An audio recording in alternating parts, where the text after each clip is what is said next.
Isang mapagpalayang Happy Independence Day sa ating lahat. Nais ko po munang batiin, of course, ang ating butihing Governor. Palakpakan po natin, Governor Dr. Helen Tan.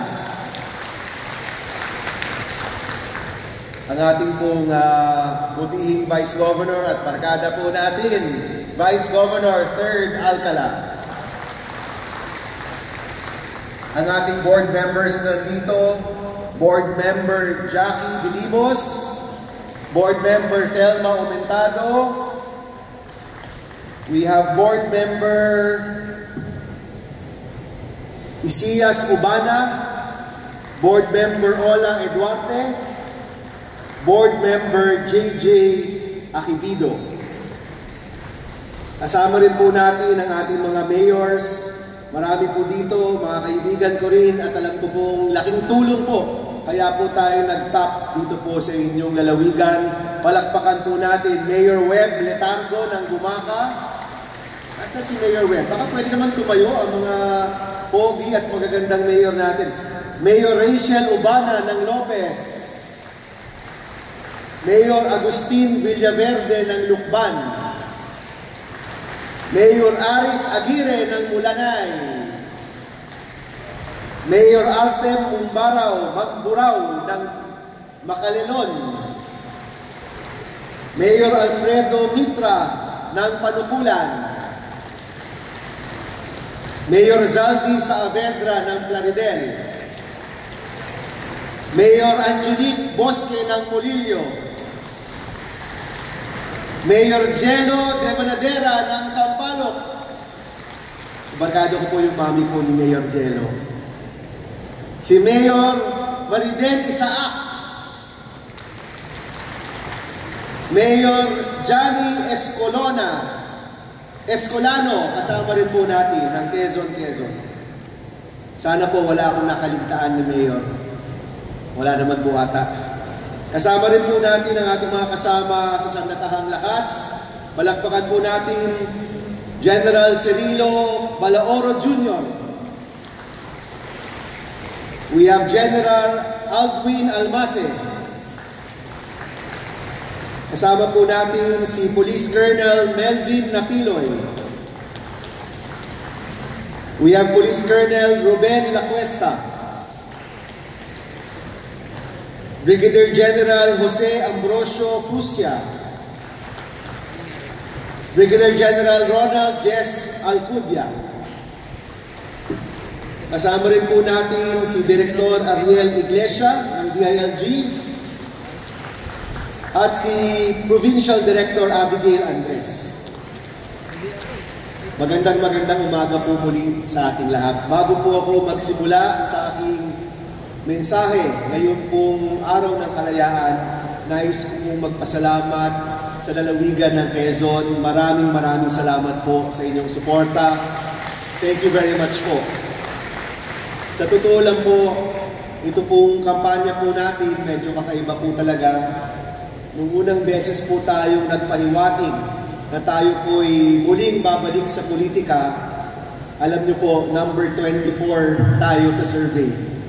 Alam po ito ni Governor, alam po ng mga mayors po natin, 24 to 32, May of 2024. Pero kinayod po natin ito, tinulungan po tayo ng ating mga kasamang sa serbisyo publiko, natulungan po ng malaki ng ating mga kabataan, natulungan po ng iba't ibang mga grupo, at talagang sumikap po natin na umikot sa buong Pilipinas at makinig sa ating mga kapwa Pilipino. At sa tulong po ng Diyos, sa tulong po ng taong bayan, sa tulong po ninyong lahat, tayo po mula 24 to 32, nagtapos po bilang number 2 nitong nakaraang eleksyon. At hindi lang po yun, number 1 dito po sa Quezon. Si Governor Helen po ang kauna-unahang opisyal na nag-imbita sa atin pagkatapos po ng pagkapanalo. Wala po atang 48 hours yun, no? Nag-text na po siya. Sa totoo lang po, ito po yung pinakauna ko pong public appearance pagkatapos po ng eleksyon. At talagang naisip ko, kailangan ko pong bumalik agad-agad dito po sa Quezon upang magbigay ng ating taus-pusong pasasalamat. Maraming salamat po sa inyong lahat.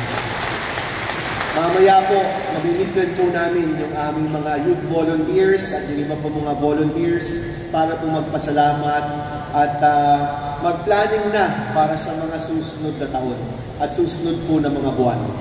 Ako po, excited na po na makabalik po sa Senado.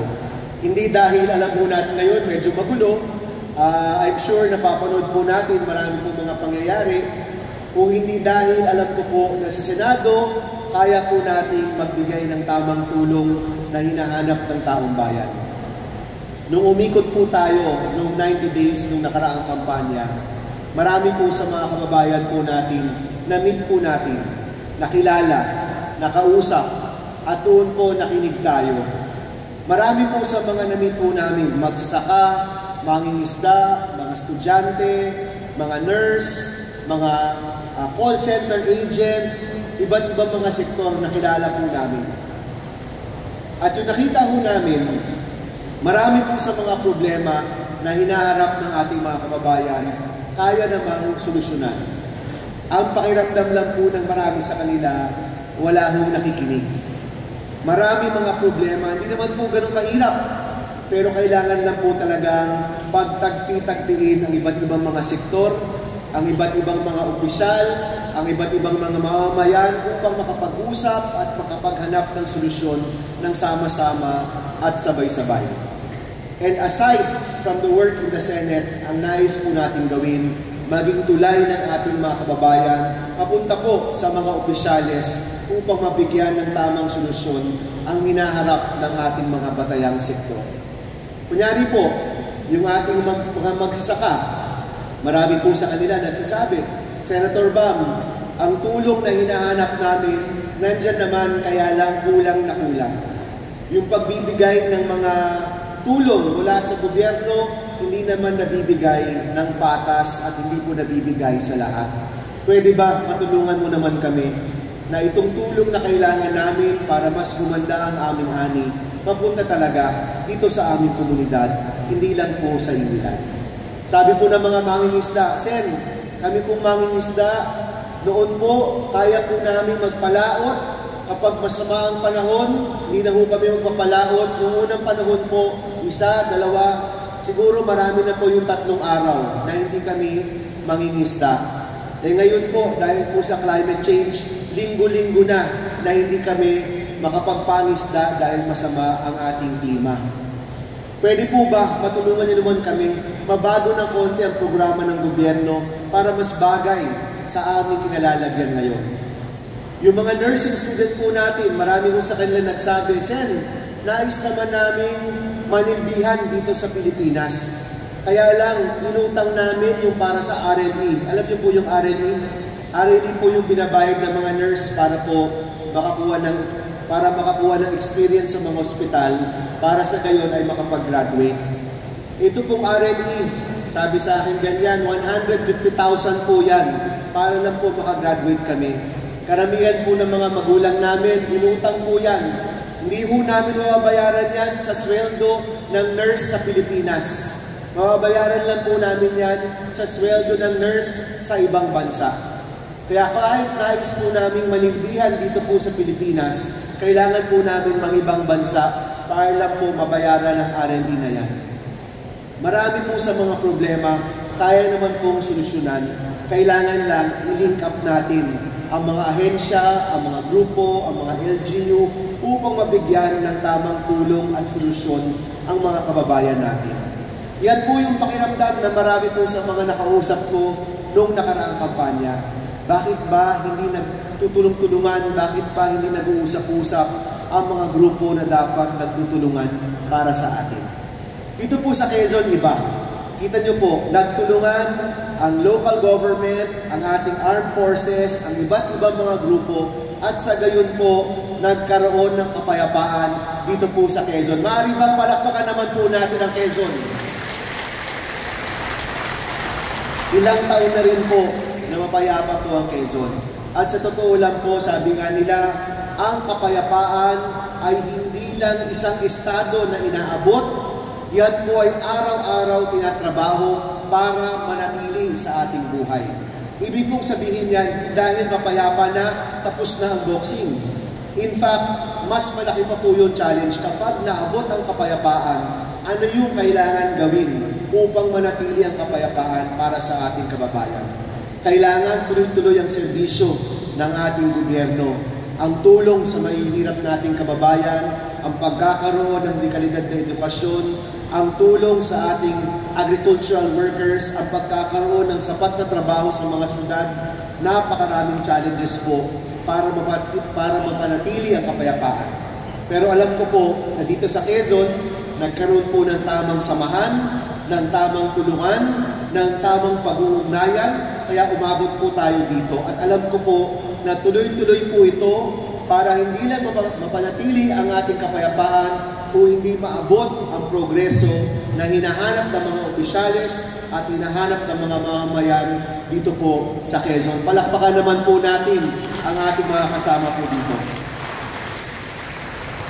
Ngayon pong Independence Day at araw po ng kalayaan, ano po ba yung hinahanap talaga ng kababayan natin na kalayaan? No? Palagay ko po, ito naman po, opinion ko lang po ito, ang hinahanap po talaga ng kababayan natin, ang kapayapaan mula sa pangamba. Dahil yung buhay po ng mga Pilipino, punong-puno ng pangamba. Meron ba akong kakayanan na pakainin ang aking pamilya? Ang aking anak ba makapagtatapos ba at makapaghahanap ng trabaho? Magkakaroon ba ako ng tamang ani para yung aking pamilya may kikitain? O hindi kaya mauubos to dahil sa dilubyo o mauubos dahil sa bagyo? May pangamba ba sa kapayapaan, hindi lang sa mga bagay na pampulis, kundi sa bagay na pangsandatahang lakas? May pangamba ba pagdating sa kalusugan? Ito po, isa sa mga priority programs ni Governor Helen, yung pagkakaroon ng tamang healthcare para sa ating mga kababayan. Ang pangambang po yan po yung kailangan po nating masupil. Yan po yung kailangan po nating matigil. Dahil kapag ang isang mamamayan ay may pangambang ganyan, dyan po yan nalalapit sa mga bagay na hindi maganda. Dyan po yan nalalapit at kumakapit sa patalim na ayaw po nating mangyari. Ang nais po natin, ang kababayan po natin dito po sa Quezon at sa buong Pilipinas, mas magaan ang pakiramdam. Alam niya na nagtatrabaho ang gobyerno para sa kanyang pamilya. Alam niya na ginagawa ang lahat para sa kapakanan ng kanyang mga anak.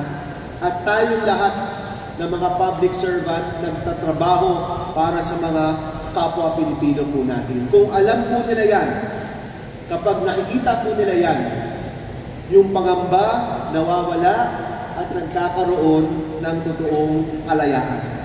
At yung totoong kalayaan po yan ang magdadala sa atin sa progreso. Yan po yung magdadala sa atin patungo sa mga pangarap ng pamilyang Pilipino. Nakita ko po itong mga nakaraang araw sa kampanya. At alam niyo po, isang gift from God po talaga yan. No? Na itong last 3 to 6 months na nag-iikot po tayo, talagang napalapit muli tayo sa taong bayan. Nakausap natin ang ating mamamayan, ang mga kabataan, at nakita natin ang mga simpleng pangarap ng pamilyang Pilipino. Karamihan po sa mga simpleng pangarap ng pamilyang Pilipino para po sa mga anak, para po sa mga kabataan. Sana ang anak ko mas maganda ang buhay kaysa sa amin. Sana yung anak ko makapagtapos para magkaroon ng magandang trabaho dito man sa ating bansa o sa ibang bansa. Sana pagtanda ko, hindi ako nanganganib na wala akong makakain. Sana may suporta para sa aming nangangailangan. Simple-simple lang po. At alam ko na kaya mo nating maibigay yan sa ating mamamayan. Na kapag tayo po'y nagtutulungan, ang pera ng bayan na pupunta po sa tama, at meron tayong tamang pananaw at tama pong pag-iisip patungo sa ating mga kababayan, may bibigay po natin ang lahat ng yan na hinahanap ng mga pamilyang Pilipino. Marami po nagtatanong, Sen, paano ba kayo umabot sa number 2? At parang napakalayo nung una. Alam niyo po, during the campaign, merong isang meme na naging sikat, no? Yung sinasabi ng babae, step by the step para sumakses. Tama po, di ba? Step by the step para sumakses. Totoo po yun. Lahat talaga, step by step.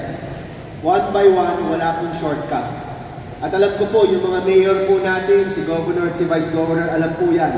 Wala pong shortcut. Kung nais natin ang kapayapaan, kailangan natin gawin yung trabaho. Kung nais natin ang dekalidad na edukasyon, kailangan natin gawin yung trabaho. Wala pong shortcut. Step by the step para sumakses, yan po yung kailangan po natin gawin para maibigay po natin ang success na hinahanap ng mamamayang Pilipino, na hinahanap ng pamilyang Pilipino na deserve po ng ating mga kababayan. Kaya muli po, nais ko pong magpasalamat sa inyong lahat. Thank you very much, Quezon. Maraming salamat sa inyong suporta. Ang suporta pong ito, seryoso po namin at susuklian ko po yan ng tamang pagtatrabaho at tamang pagsulong ng mga batas na makakatulong po dito po sa ating lalawigan at sa buong Pilipinas. Maraming salamat po. Magandang araw at isang mapagpalayang araw ng kalayaan muli sa ating lahat. Thank you very much po.